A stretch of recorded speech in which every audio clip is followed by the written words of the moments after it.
I was born in Botswana, but then moved to South Africa when I was quite young.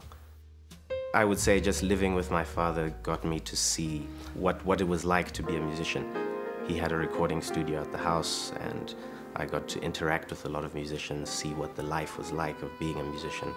And I think it was a gradual falling in love with the way of life or music.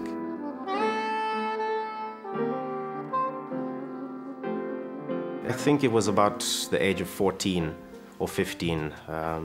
I was listening to a lot of music at the time, and I thought, wow, if I could make this a career, this would be awesome, you know. I actually started composing before I knew exactly what I was doing. And then 2 years later, I started taking classical piano lessons. And then when I finished my high school, I was kind of teaching myself under my father's supervision, and then had a couple of lessons with some musicians that I'd listened to and admired. That's what I did until I enrolled for UCT to study the jazz program there. I listened to a lot of jazz while I was studying, just because you're in that jazz environment. You have to listen to it and study the history of jazz, so you're listening to jazz right from the 1900s through to the 1960s. Playing music is something else. It's otherworldly. It's completely different. It's a different state of being. It's crazy and amazing and beautiful. It's a lot of things that influence one's music. Some things which are here and some things which are not. Jazz in South Africa is probably the most distinct kind of tradition or sub-tradition of the jazz genre. And it just has its own sound and its own rhythm.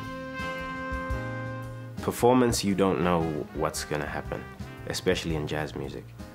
It can go either way, so there's a thrill about that.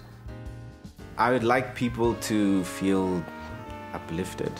I'd like them to hit them, to go past the surface and to actually feel something. The music I write, if people like it, they like it. If they don't, they don't. Which is the same for everything, I guess.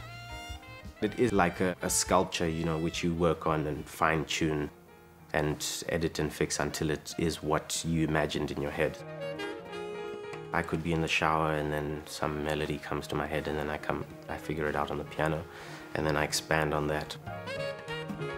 When I heard I won, I was at home watching a movie with my housemate, and I was sworn to secrecy, but I had to tell her because I was like running around the house and stuff. So yeah, I didn't expect it, definitely, but it was really nice. I think there are prospects for the future, definitely, with Standard Bank. I want to do lots of things. I want to write for orchestras. I want to, I don't know, solo project. Yeah, everything. There's just too much I want to do.